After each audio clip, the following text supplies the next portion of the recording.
सभी भक्तों को नाग पंचमी व्रत की ढेर सारी शुभकामनाएं। आज आप श्रवण करें नाग पंचमी की व्रत कथा। नाग पंचमी पर्व पर नाग पूजा के निमित्त नाना प्रकार के अनुष्ठान किए जाते हैं। कई जगहों पर मेला लगता है जहां भगत लोग कई आश्चर्यजनक कारनामे दिखाते हैं। पुराणों में नाग को देवता माना गया है। विष्णु भगवान की संज्ञा के रूप में शेष नाग का उल्लेख है। तो शेष नाग के फन पर पृथ्वी के टिके होने की मिथकीय कथा भी है। भगवान कृष्ण द्वारा उनके बचपन में यमुना नदी में निवास कर रहे नाग को नथने की कथा तो सर्वविदित है। कहते हैं कि कृष्ण ने उस नाग को कुश से नथा था। कहते हैं कि इसी वजह से कुश में आज भी विष का कुछ अंश मौजूद है जो उसकी जड़ को पैर में चुभने से महसूस होता है। ग्रामीण अंचलों में नाग पूजा में कुश का उपयोग आज भी किया जाता है। ये सुनते हैं कथा। मैना, बिहुला, भवानी, बिसहर और पद्मा 5 बहनें थीं। इनका जन्म सोनदह के माया तालाब में भगवान शंकर के स्नान करने के दौरान उनकी टूटी जटा से हुआ बताया जाता है।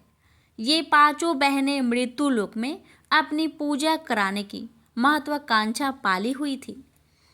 इस बाबत भगवान शंकर ने उन्हें बताया था कि मृत्यु लोक में चांद सौदागर नाम का एक व्यक्ति है जो धार्मिक प्रवृत्ति का है। वह यदि उन 5 बहनों की पूजा देना स्वीकार कर लेगा तो मृत्यु लोक में सब उनकी पूजा करने लगेंगे। 5 बहनें चांद सौदागर के पास जाकर मांग की। जब मंत्रा की तो चांद सौदागर ने वैसा करने से इनकार कर दिया। उसके इस व्यवहार से क्रोध होकर बिसहर ने इस अपमान का बदला लेने का निश्चय कर लिया। वह भेष बदलने में माहिर तो थे ही, लिहाजा वह बिसहर ब्राह्मण का भेष धारण कर अक्सर चांद सौदागर के पास आने लगी। ब्राह्मण बिसहर स्वयं निसंतान था। इस कारण चांद सौदागर भीतर से उससे घृणा करता था। चांद सौदागर के 6 पुत्र थे। उनके घर आकर ब्राह्मण भेषधारी बिसहर जिस जगह पर बैठता था उसके चले जाने के बाद चांद सौदागर उस जगह की मिट्टी कटवा कर हटवा देता और नई मिट्टी डालकर उस जगह को गोबर से लिपवा देता था। यह जानकर ब्राह्मण बिसहर ने सोचा कि संतान होने के कारण ही यह सौदागर मेरा इतना अपमान कर रहा है और बाहर से भक्ति भाव दिखलाता है। बिसहर ने चांद सौदागर से इसका बदला उसे भी निसंतान बनाकर लेने का निश्चय कर लिया। सौदागर ने जब बड़े बेटे का विवाह किया तो सुहाग रात में ही बिसहर ने सांप भेजकर उसे कटवा दिया जिससे उसकी मृत्यु हो गई। चांद सौदागर के 6 पुत्र बारी बारी से सुहाग रात में ही सर्पदंश का शिकार होकर मर गए। वह भी अब बिसहर की तरह निसंतान हो गया। घर में 6 विधवा बहुएं अपने दुर्भाग्य पर छाती पीटती रही। उसकी इस दुर्दशा पर ब्राह्मण भेषधारी बिसहर मन ही मन खुशी थी। कुछ समय बाद चांद सौदागर को फिर एक पुत्र हुआ जिसका नाम रखा गया बाला लखंदर। चूंकि पहले ही उसके 6 पुत्र शादी के बाद सुहाग रात में ही सर्पदंश से मर चुके थे, इसलिए चांद सौदागर बाला लखंदर का विवाह करना नहीं चाहता था। मन भेषधारी बिसहर बाला लखंदर को भी मौत देने का उपाय सोचने लगी। वह चांद सौदागर का गुरु तो था ही, लिहाजा सौदागर की मति फेरते हुए उसे बाला लखंदर की शादी के लिए राजी करा लिया। बाला लखंदर का विवाह बिहुला से हुआ। इसमें भी बिसहर भेषधारी की महत्वपूर्ण भागीदारी रही। बिहुला सब कुछ जान रही थी। उसने अपने पिता बेचू साहू से कहा कि चांद सौदागर के 6 बेटे सुहाग रात में ही सर्पदंश के शिकार होकर मर चुके हैं। उसके 7वें बेटे बाला लखंदर से मेरा विवाह होने जा रहा है। इसका भी वही हाल होगा, इसलिए इसका पहले ही कोई उपाय किया जाए। बिहुला के ऐसा कहने पर चांद सौदागर को एक संदेश भेजकर बेचू साहू ने एक पत्र भेजकर उनसे ऐसा घर बनवाने को कहा कि जिसमें कहीं भी एक छोटा छिद्र भी नहीं रहे। पत्र पाते ही घर बनाना शुरू हुआ।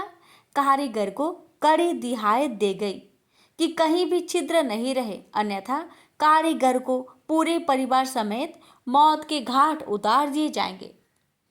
ऐसा सुरक्षित मकान बनने की खबर जब बिसहरी को मिली तो उसे अपनी योजना विफल होती दिखाई देने लगी।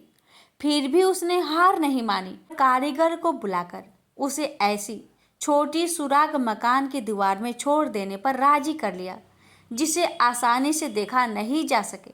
मकान बनकर जब तैयार हो गया तो चांद सौदागर ने अपने परिजनों के साथ उसका मुआयना किया।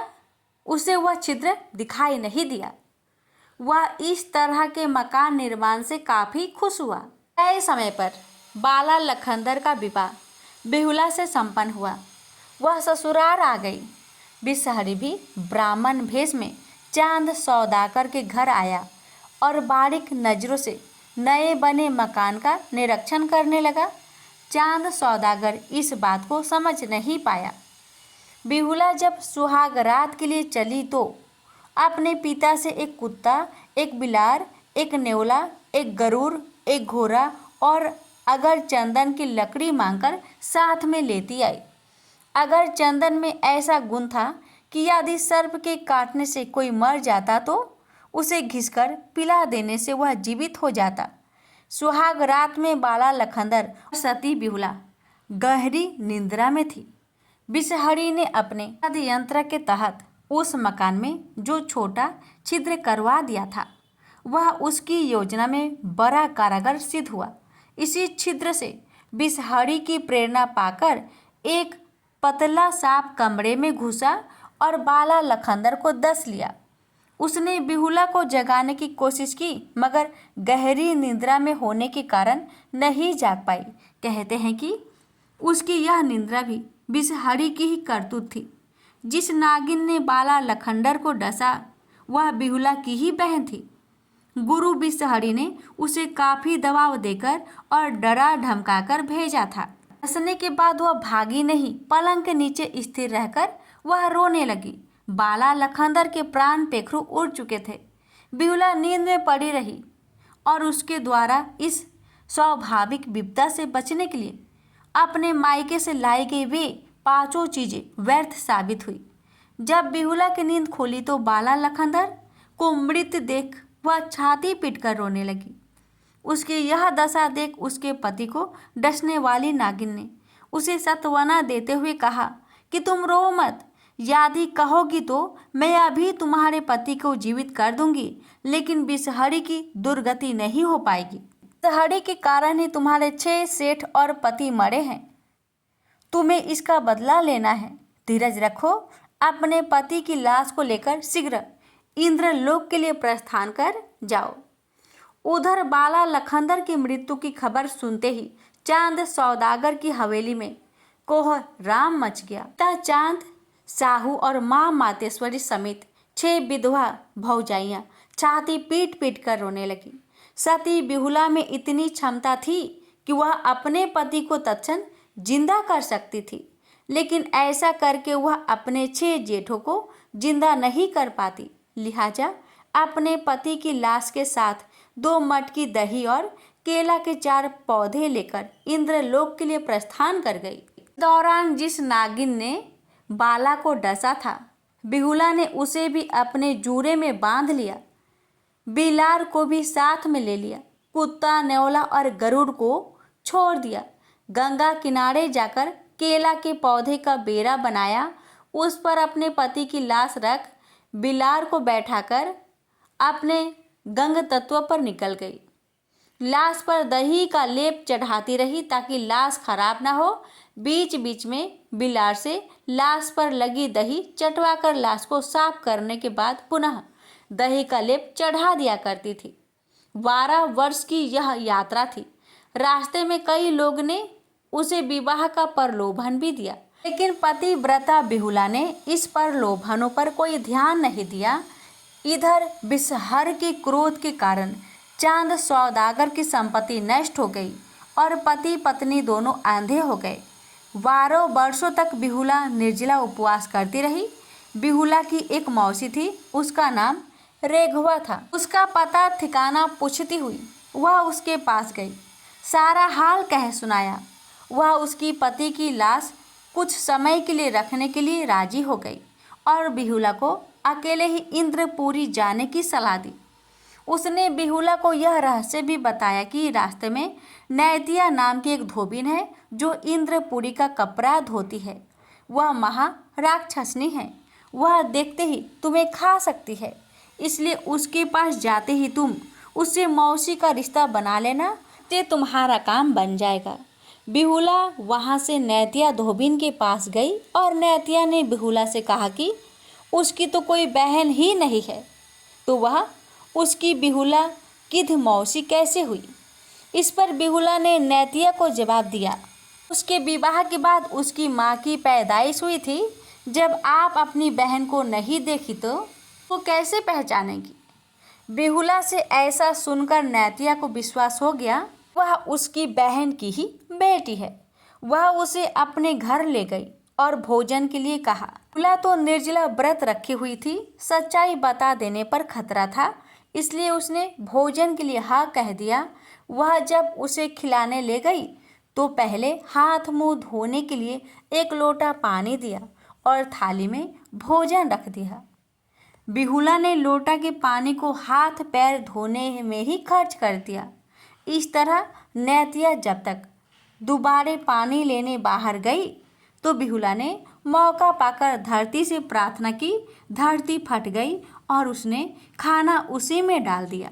जब पानी लेकर नैतिया लौटी तो थाली खाली देखकर उससे पूछा कि इतना जल्दी कैसे भोजन कर लिया। इस पर बिहुला ने कहा कि बड़ी भूख लगी थी सो जल्दी खा लिया।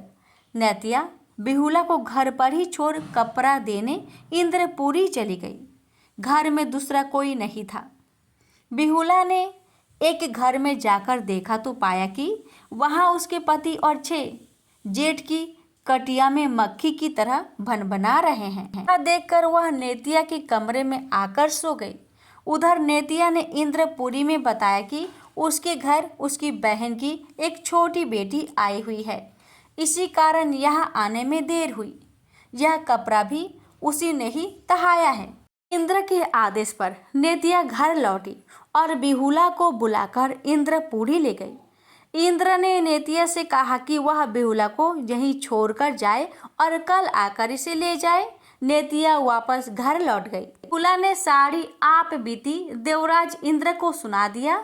उन्होंने बिहुला से कहा कि जो इच्छा हो मांग लो। इस पर बिहुला ने कहा कि उसका सिंदूर लौटाया जाए, 6 जेठों को जिलाया जाए और बिसहर को उसके हाथों सौंप दिया जाए।